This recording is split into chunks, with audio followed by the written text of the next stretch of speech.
असं काय सांगाल पूजा खेडकरवर यूपीएससीने कारवाई केलेली आहे, त्यानंतर तुम्ही आणखी अमोल आवटे यांच्या संदर्भातही ट्विट केलेला आहे. काय नेमका तुमचा आक्षेप आहे आणि काय आरोप आहे? अमोल आवटे गुजरात केडरचे IAS अधिकारी आहेत. 2021 साली ते परीक्षेला बसले होते. त्यावेळी त्यांनी दिव्यांग प्रमाणपत्र दिलं, दिव्यांग असल्याचं सांगितलं होतं.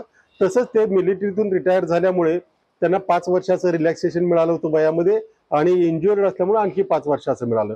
याच्यावरती आक्षेप असायचं कोणाचं कारण नाही. परंतु त्यांनी आता जून 2024 साली UDITकडे प्रमाणपत्रासाठी जो अर्ज दिलाय त्याच्यामध्ये स्वच्छपणाने त्यांनी म्हटलेलं आहे की माझ्यावर 2022च्या आधी कुठल्या प्रकारचं मला इंजुरी नव्हती किंवा आजार पण नव्हतं. शिवाय ते मिलिटरीतून रिटायर झाल्यामुळे त्यांना पेन्शन देखील आहे आणि ही पेन्शन घसघशीत असते.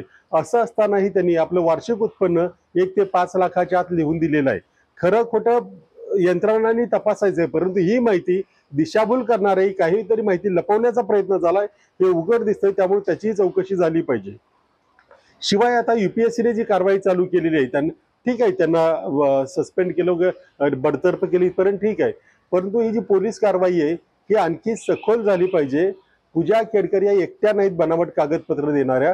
पूजा खेडकर सारखे अनेक आहेतच, परंतु पूजा खेडकर बरोबर त्यांना मदत करणारेही तर अनेक जण आहेत. त्या सर्वांवर कारवाई झाली पाहिजे, कारण हे मुळापासून जर उकरून काढलं नाही तर पुन्हा पुन्हा पूजा खेडकर तयार होतील.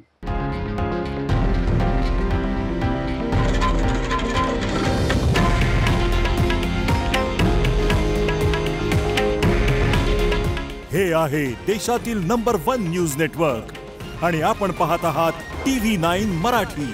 काळजी तुमची, हित महाराष्ट्राचं.